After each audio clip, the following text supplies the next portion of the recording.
ಟಿವಿಯ ಎಲ್ಲಾ ವೀಕ್ಷಕರಿಗೆ ನಮಸ್ಕಾರ.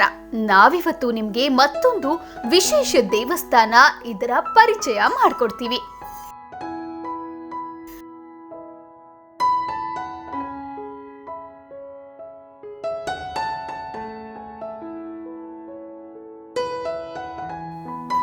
ಇದು ತುಂಬಾ ಪುರಾತನ ಕಾಲದ ದೇವಸ್ಥಾನ. ಚಿಕ್ಕದಾಗಿ ಒಂದು ಲಿಂಗದ ಮೂಲಕ ಉದ್ಭವವಾದ ದೇವಸ್ಥಾನ. ಇಲ್ಲಿ ಆಂಜನೇಯ, ರಾಮ ಕೂಡ ತಮ್ಮ ವನವಾಸದ ಸಮಯದಲ್ಲಿ ಭೇಟಿ ನೀಡಿದ್ರು ಎಂದು ಹೇಳಲಾಗುತ್ತದೆ.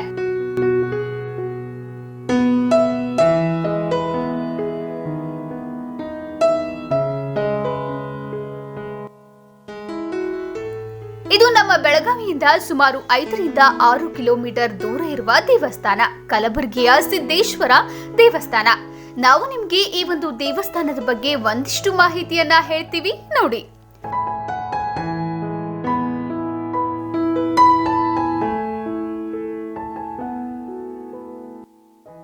ಈ ಒಂದು ಗ್ರಾಮದಲ್ಲಿಯೇ ಸಿದ್ದೇಶ್ವರ ನೆಲೆಸಿದ್ದಾರೆ. ಈ ಗ್ರಾಮದ ಹಾಗೂ ಬೆಳಗಾವಿಯ ಸುತ್ತಮುತ್ತ ಇರುವ ಅಷ್ಟೇ ಅಲ್ಲದೆ ಲಕ್ಷಾಂತರ ಭಕ್ತರ ಆರಾಧ್ಯ ದೈವವೇ ಈ ಸಿದ್ದೇಶ್ವರ.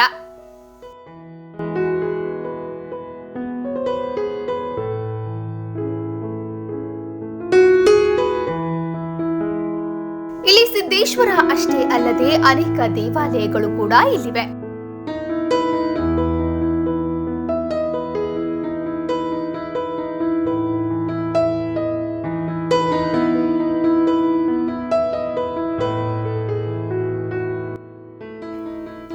ಸುಮಾರು ಮೆಟ್ಟಿಲುಗಳನ್ನ ಹತ್ತಿಕೊಂಡು ಹೋದ ಮೇಲೆ ನಿಮಗೆ ಕನಬರಗಿ ಸಿದ್ದೇಶ್ವರ ದರ್ಶನದ ಭಾಗ್ಯ ಸಿಗುತ್ತದೆ.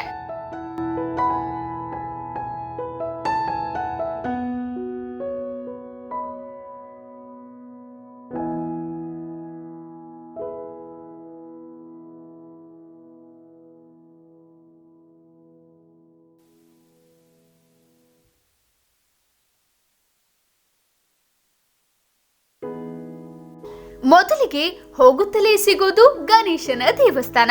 ಇದು ಮೊದಲಿಗೆ ತುಂಬಾ ಚಿಕ್ಕ ಮಂದಿರವಿತ್ತು. ಇಲ್ಲಿ ಆಡಳಿತ ಮಂಡಳಿ ಹಾಗೂ ಶಾಸಕ ಅನಿಲ್ ಬೆನ್ಕೆ ಅವರ ಕೃಪೆಯಿಂದ ದೇವಸ್ಥಾನ ತುಂಬಾ ಅಭಿವೃದ್ಧಿ ಹೊಂದಿದೆ ಎಂದು ಹೇಳುತ್ತಾರೆ ಇಲ್ಲಿಯ ಭಕ್ತರು. ಓಂ ಶ್ರೀ ಸಿದ್ದೇಶ್ವರ ಮಹಾರಾಜ್ ಕಿ ಜೈ. ಓಂ ಸಿದ್ದೇಶ್ವರ ಮಹಾರಾಜ್ ಕಿ ಜೈ. ಈ ಕನಬರಗಿ ಗುಡದಲ್ಲಿ ನೆಲೆಸಿರುವಂತಹ ಸಿದ್ದೇಶ್ವರ ಗುಡಿ ದೇವರ ಒಳ್ಳೆಯ ಜಾಗೃತಿ ದೇವಸ್ಥಾನ ಇದು ದೇವರ. ಮತ್ತು ಒಳ್ಳೆಯ ಅಭಿವೃದ್ಧಿ ಆಗೈತಿ. ಇದೀಗ ಮೊದಲಿಂದ ಸುಮಾರು 40-45 ವರ್ಷದಿಂದ ನಾವು ಈ ದೇವಸ್ಥಾನಕ್ಕೆ ಬರ್ತಾಯಿದ್ದೀವಿ. ಅವನ ಆಶೀರ್ವಾದದಿಂದ ಇವತ್ತಿಗೆ ನಮ್ಮದು ಎಲ್ಲ ಚಲೋ ಆಗೈತೆ. ಇದು ಮನೆತನೂ ಸುಧಾರಿಸೈತಿ. ಒಳ್ಳೆಯ ಥರದಿಂದ ಅಭಿವೃದ್ಧಿ ಆಗೈತೆ ನಮ್ಮ ಮನೆತನೂ. ಮತ್ತು ಎಲ್ಲ ನಮ್ಮ ಮನೆತನದಾಗಿನವ್ರು ಎಲ್ಲರೂ ಇಲ್ಲಿ ಹಿರಿಯರು ಮೊದಲಿಂದ ಬರ್ತಿದ್ರು. ಅವ್ರ ಜೊತೆಗೆ ನಾವು ಬಂದು ರೂಢಿ ಮಾಡ್ಕೊಂಡು ನಾವು ಇವತ್ತಿಗೆ ಮನೆ ದೇವರಿಗೆ ನಾವು ನಡೆಸ್ಕೊಂಡು ಹೋಗ್ತಾಯಿದ್ದೀವಿ. ಮತ್ತು ಇಲ್ಲಿ ಶಾಸಕರಾದಂಥ ಅನಿಲ್ ಬೆನ್ಕೆ ಅವರು ಕೂಡ ಚಲೋ ಒಳ್ಳೆ ಕೆಲಸ ಮಾಡ್ತಾಯಿದ್ದಾರೆ, ಅಭಿವೃದ್ಧಿ ಮಾಡಿಸಿದ್ದಾರೆ. ಒಳ್ಳೆ ಕನಬರಗಿ ಹೆಸರನ್ನು ಮುಂದೆ ಬೆಳಗಾವಿ ಇದ್ರೊಳಗೆ ಕನಬರಗಿಯನ್ನು ಈ ಗುಡದಾಗ ನೆಲೆಸಿರೋದಂಥ ಸಿದ್ದೇಶ್ವರದ ಜಾಗೃತ ಸ್ಥಳವಾದಂಥ ಇದು ಒಳ್ಳೆಯ ಅಭಿವೃದ್ಧಿ ಮಾಡಿಸಿದ್ದಾರೆ ಅವರೆಲ್ಲ. ವರ್ಷಕ್ಕೆ ಒಂದು ಸಲ ಶ್ರಾವಣದಾಗ 4ನೇ ಶ್ರಾವಣ ಸೋಮವಾರ ಆದ ನಂತರ ಒಂದು ಒಳ್ಳೆ ಇದಾಗ್ತೈತಿ. ಶ್ರಾವಣದಾಗ ಒಳ್ಳೆ ಜನ ಕೊಟ್ಟಿರ್ತಾರೆ. ಸಾಕಷ್ಟು ಜನ 10,000-50,000 ಜನರಟ್ಲೆ ಜನರು ಬರ್ತಾರೆ.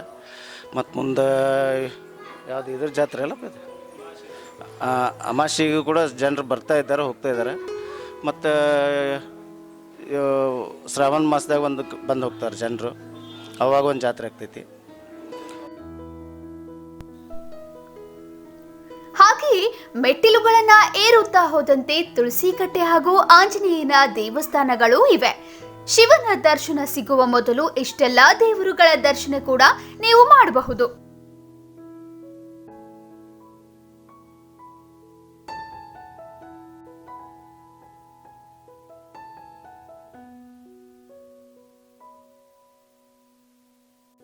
ಇನ್ನು ಆಂಜನೇಯನ ದರ್ಶನದ ನಂತರ ಸಿಗುವುದೇ ಲಕ್ಷಾಂತರ ಜನರ ಆರಾಧ್ಯ ದೈವ ಸಿದ್ದೇಶ್ವರ.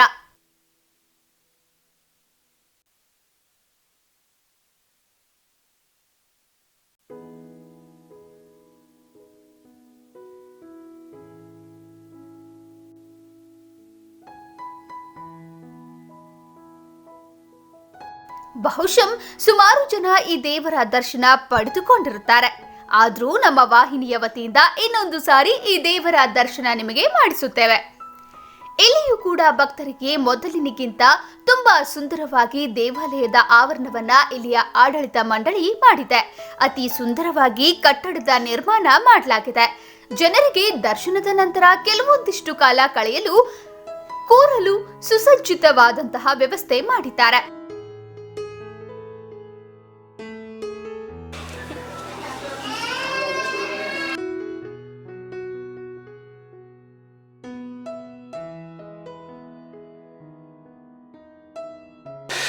ಇದು ಕನಬರಗಿ ಸಿದ್ದೇಶ್ವರ ಗ್ರಾಮ ದೇವಸ್ಥಾನ. ಇದೊಂದು ಇದು ಜಾಗೃತ ದೇವಸ್ಥಾನ ಇದೆ. ಇಲ್ಲಿ ಬಂದವರ ಭಕ್ತರದ ಏನು ಮನೋಕಾಮನೆ ಇದೆ ಎಲ್ಲ ಸಕ್ಸಸ್ ಆಗುತ್ತದೆ.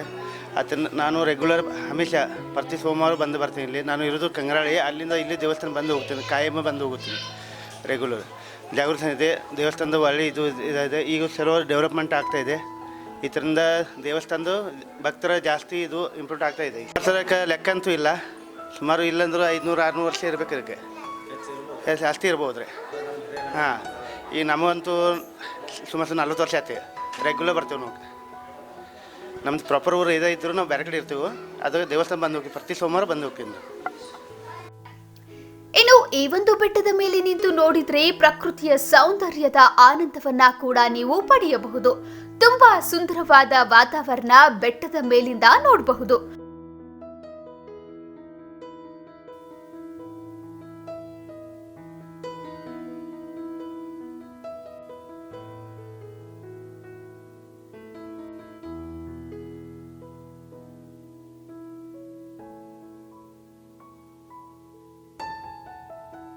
ಹಾಗೆ ಕೆಳಕ್ಕೆ ಇಳಿದು ಬಂದಂತೆ ಮತ್ತೆ ಶಿವನ ಮೂರ್ತಿ ಹಾಗೂ ಶ್ರೀಕೃಷ್ಣನ ದರ್ಶನದ ಭಾಗ್ಯ ಪಡೆಯಬಹುದು.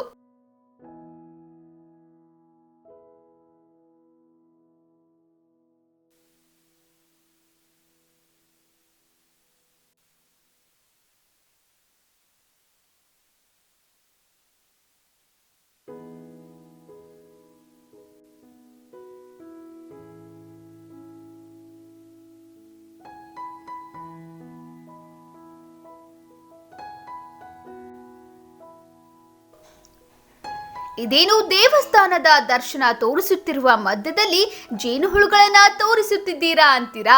ಇದಕ್ಕೂ ಈ ದೇವಸ್ಥಾನಕ್ಕೂ ಒಂದು ಸಂಬಂಧವಿದೆ.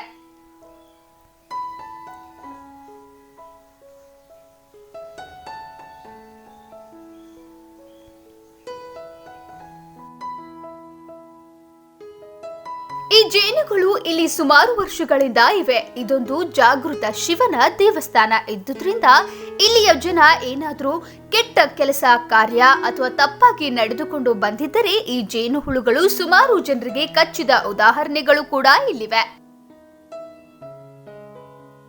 ದೇವಸ್ಥಾನದ ಸೈಡಲ್ಲಿ ಕಂಟಿನ್ಯೂ ಆಗಿ ಜೇನು ಗುಡಿ ಅಂತೂ ಇದ್ದೇ ಇರ್ತಾವೆ. ಅವು ಯಾವತ್ತೂ ಬಿಟ್ಟು ಹೋಗಂಗಿಲ್ಲ. ಸಪೋಸ್ ಏನೋ ಅಪ್ಪತಪ್ಪಿ ಏನೋ ನಾವು ಬೇರೆ ರೀತಿಯಿಂದ ಬಂದರೆ, ಸ್ವಚ್ಛ ಮನಸ್ಸಿನಿಂದ ಬಂದರೆ ಅಥವಾ ಏನೋ ತೊಂದರೆ ಇಲ್ಲಿ ಜೇನು ಗುಡಿಗೆ ಬರೋಕ್ಕೆ ಬಿಡೋದಿಲ್ಲ. ಬಂದ್ರೂ ಮೇಲ್ಗಡೆ ಬಂದ್ರೂ ಹೋಗೋದನ್ನೇ ತೊಂದರೆ ಮಾಡ್ಕೊಂಡು ಹೋಗಬೇಕಾಗುತ್ತೆ. ಅದಕ್ಕೆ ಎಲ್ಲರೂ ಎಚ್ಚರ ವಹಿಸಬೇಕು. ಮತ್ತು ಅದು ಹತ್ತಿರದಿಂದ ಭಾಳ ಶ್ರದ್ಧಾ ಭಕ್ತಿಯಿಂದ ನಡ್ಕೋಬೇಕು ದೇವಸ್ಥಾನಕ್ಕೆ ವಿನಂತಿ. ಹಾಗೆಯೇ ದರ್ಶನ ಪಡೆದು ಕೆಳಗಡೆ ಬಂದಂತೆ ಮತ್ತಷ್ಟು ದೇವಸ್ಥಾನಗಳು ಕೂಡ ಇಲ್ಲಿವೆ.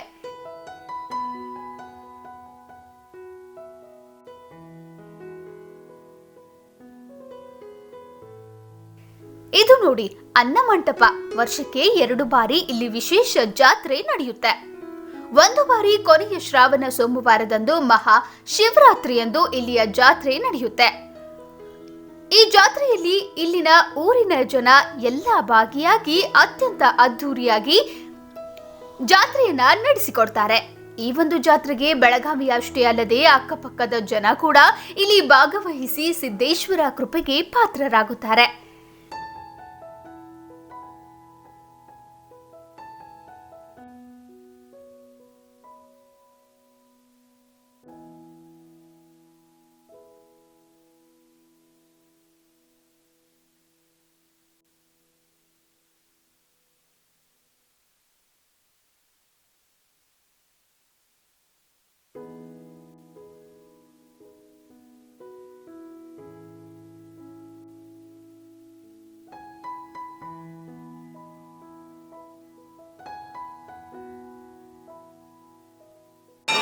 बोला.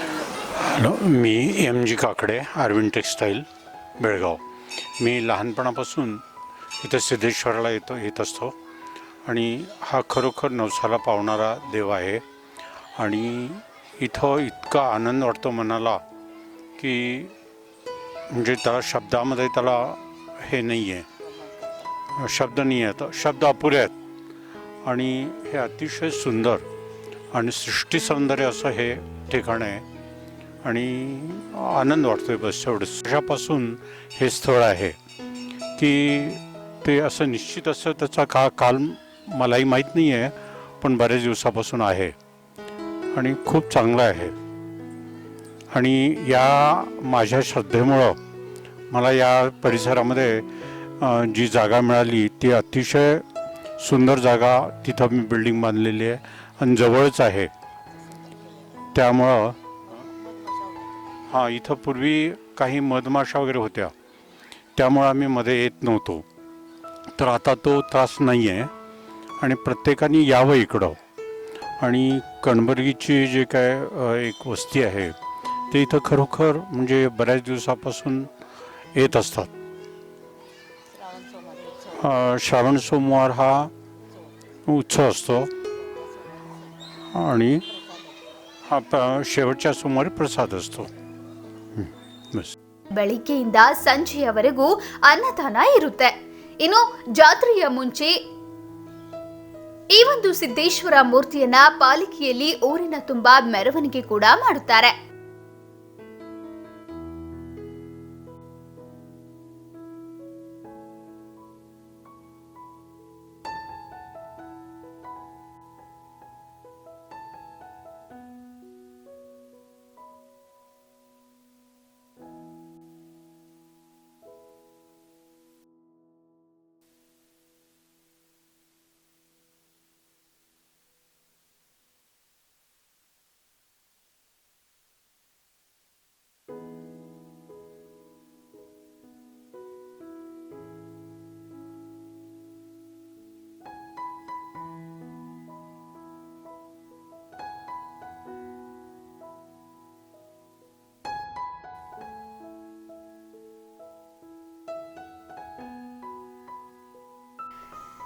ದರ್ಶನ ಮುಗಿಸಿ ಬೆಟ್ಟ ಹತ್ತಿ ಇಳಿದು ಕೆಳಗೆ ಬಂದ ಜನರಿಗೆ ಮಕ್ಕಳಿಗೆ ಆಟವಾಡಲು ಸುಸಜ್ಜಿತ ಪಾರ್ಕ್ನ ವ್ಯವಸ್ಥೆ ಕೂಡ ಇಲ್ಲಿನ ಆಡಳಿತ ಮಂಡಳಿ ಹಾಗೂ ಶಾಸಕ ಅನಿಲ್ ಬೆನ್ಕೆ ಅವರು ಇದಕ್ಕೆ ಪ್ರೋತ್ಸಾಹ ನೀಡಿದ್ದಾರೆ ಅಂತಾರೆ.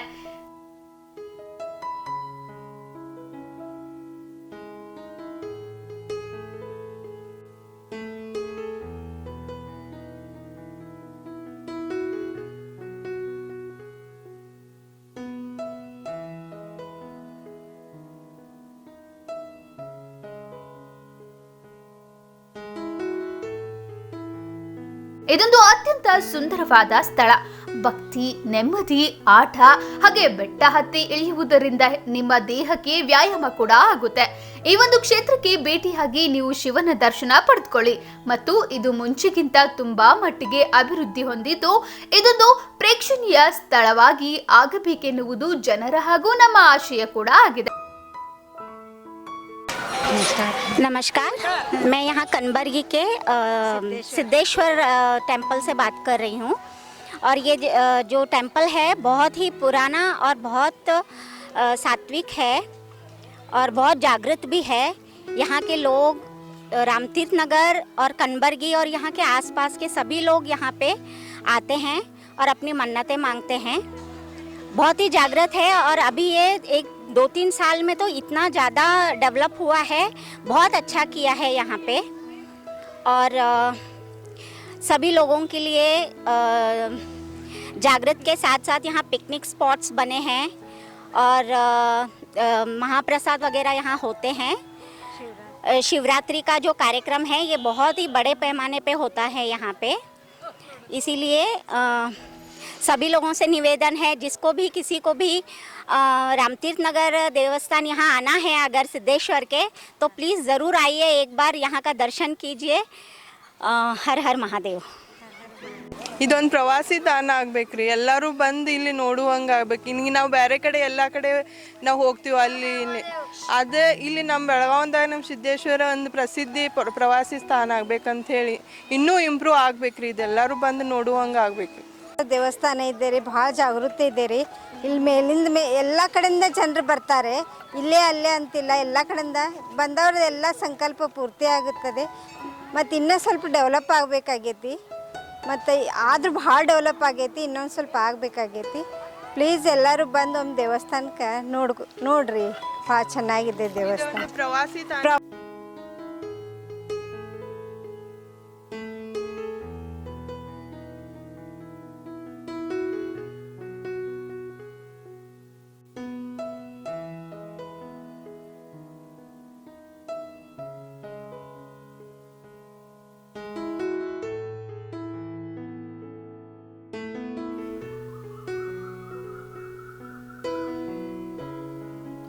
ಬೆಟ್ಟದ ಮೇಲೆ ಒಂದು ಗುಹೆ ಇದೆ. ಇಲ್ಲಿ ರಾಮ, ಹನುಮ ಹಾಗೂ ಸೀತಾಮಾತೆಯರು ವನವಾಸಕ್ಕೆ ಬಂದಾಗ ತಮಗೆ ವಿಶ್ರಾಂತಿಗೆ ಬೇಕಾದಾಗ ಹನುಮನ ತನ್ನ ಗದೆಯಿಂದ ಹೊಡೆದು ವಿಶ್ರಾಂತಿಗೋಸ್ಕರ ಕೂರಲು ಮಾಡಿದ ಸ್ಥಳ ಇಲ್ಲಿದೆ ಅಂತ ಇಲ್ಲಿನ ಜನ ಹೇಳ್ತಾರೆ. ಹನುಮ ಗದ ಪ್ರಹಾರ ಮಾಡಿದ್ದ ಗುರುತು ಇನ್ನೂ ಬೆಟ್ಟದ ಮೇಲೆ ಇದೆ ಅಂತಾರೆ ಇಲ್ಲಿನ ಜನ.